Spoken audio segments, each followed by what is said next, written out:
back to the GSMC Baseball Podcast, brought to you by the GSMC Sports Network. I'm your host, Sam Menzie, and we've got a show for you today. First topic we'll be going over is the Mariners being on fire as of recently, winning 13 of their last 17 games. Then we'll be talking about Jason Dominguez's return for the New York Yankees and the impact on the team. After that, we'll be going over some Padres trade deadline rumors, Rentaro Sasaki and his recent stint with the MLB Draft League, and some Luis Robert trade rumors. But before we do all that, I'd like to ask you to please like and follow the show. We do get a number of questions from viewers, so to ensure that your question does get read on the air, please use the link gsmcpodcast.net. It really does help the show, and it really does mean a lot, so thank you so much for that. And let's get into the show for today. All right, as I talked about, our first segment today is going to be about the Seattle Mariners, and just talking about the recent run they have had, and just, like I said, them being on fire. So let's talk about it. So, as of recently, the Seattle Mariners have done the following things. They have won 13 of their last 17 and are now 10 games above 500.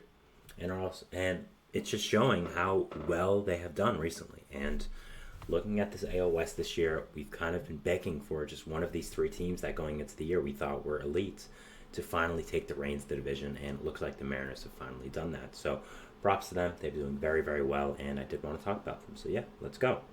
So the first thing you look at when you look at the Mariners is, okay, well, why are they doing this good right now? And what is the strength of their team? And obviously the strength of their team, to anyone that knows, is the pitching staff. This Mariners pitching staff, as I talked about on the show before, is absolutely incredible. The amount of stars they have on this lineup is insane, and just honestly is such a benefit to this team. I mean, you look at it right now, they have Luis Castillo, George Kirby, Logan Gilbert, Bryce Miller, Ryan Wu, Emerson Hancock. Like, there's so many great players on this Mariners team that I think are genuinely great starting pitchers and help this team out a lot.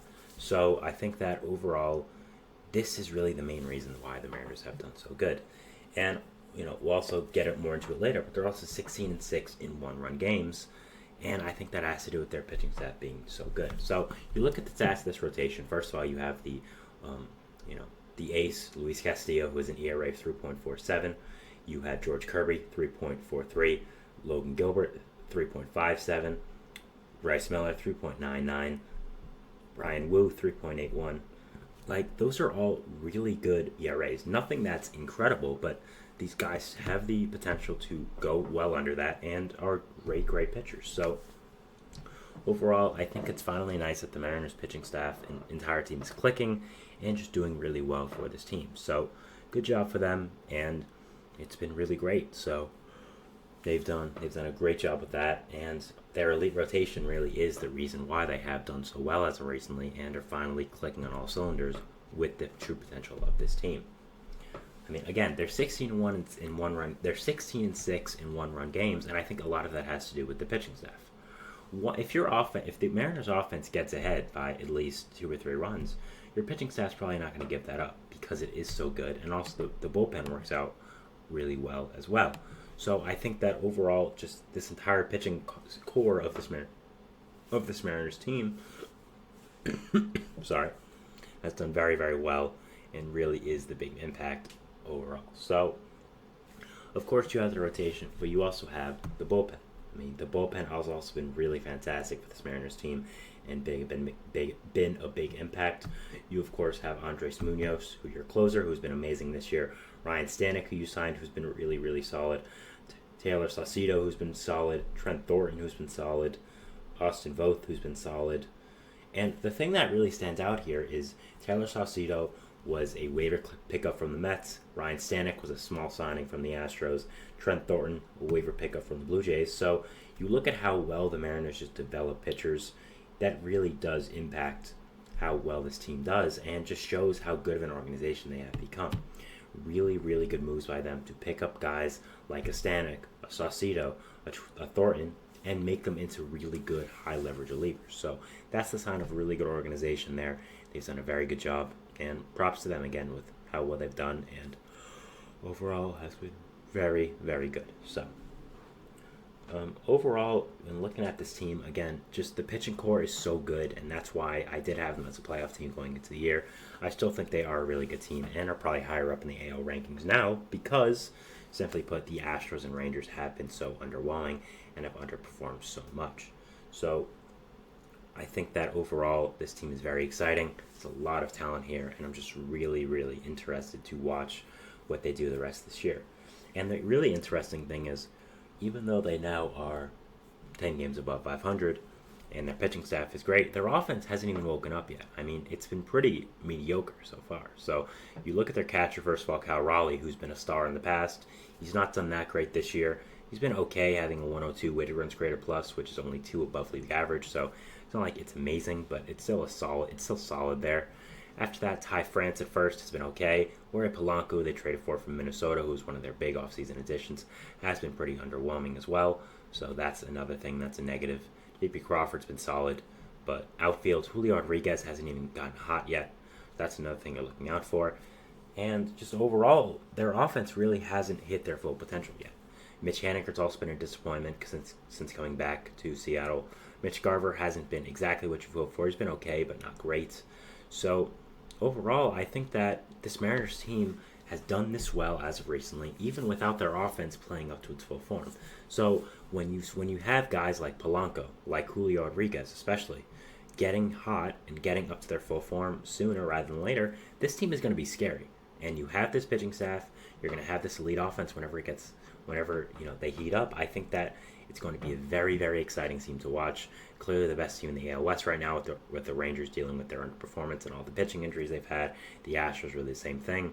So I think they'll, at some point, are probably going to run away with this division, really win, and try to make their first deep playoff run with this core. I think there's a lot of talent with this team, and I'm really excited to watch them in the future.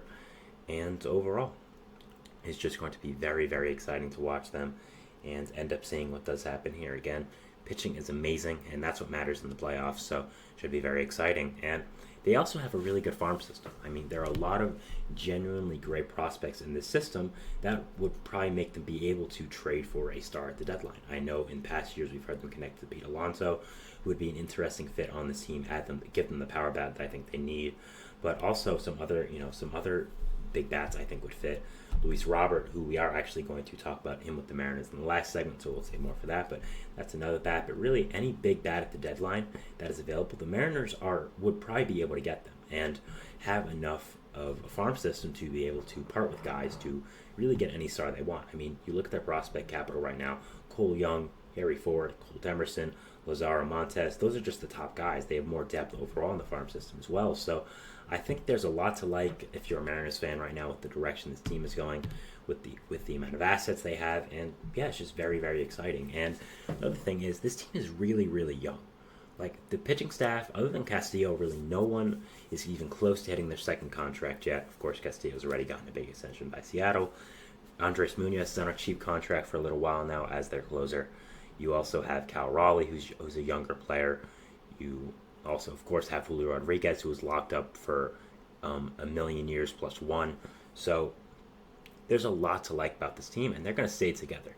This is a very exciting team to watch for the future, and potentially with the Astros going out, kind of having a rough season and maybe are heading towards a rebuild, the Rangers not doing the best, it might be the Mariners' time to step up. The A's, we don't know what's going on with them. The Angels are always a dumpster fire and kind of a mess. So I think that overall, this Mariners team is going to be very exciting to watch in the future, very exciting to see. And yeah, I'm just super excited to watch this team right now. Again, they've done great, 13 of 17, been very, very impressive, 10 games over 500 now. And again, in the AL right now, you have the Yankees, you have the Orioles, but what teams other than that are definitely better than the Seattle right now? I'd say Cleveland is definitely better, so that's 3. Kansas City is a toss-up right now with Seattle, and that's kind of it. So I would say there's 3 teams that are better, and then after that, kind of everyone else is either not better or just a little bit of a question mark. So the Seattle team is very exciting to watch, very interesting to see, and yeah, I'm just so excited to end up watching them. With the AL, I think the one thing that really stands out with them if you're going into a playoff mode is the pitching.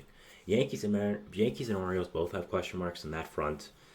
I think the Guardians do as well. So if you're a Mariners fan, you're feeling pretty good if you make the playoffs. And they've gotten knocked out the playoff a few times now. They have that experience. And once Julio Rodriguez gets really going, once Kyle Raleigh gets going, or at Polanco, Ty France, it's going to be very, very interesting to watch this team. Very exciting. And yeah, I think a lot's going right for them right now, just the right time. And super excited to see what happens with them for the rest of the year. And especially at the trade deadline. I think if any team's going to make a big move, it could be them. And I think they have the assets to do it. And it's going to be very, very exciting. So looking forward to watching that and very excited to see. So that was our first segment here, talking about the Seattle Mariners and the recent winning streak they've been on and just them being on fire. We'll be going into our second segment here, which is going to be talking about Jason Dominguez and his impending return for the New York Yankees and just the Yankees outfield situation overall. So yeah, we'll talk about that and we'll see you after the break. So thanks and bye. I feel like I'm losing my mind.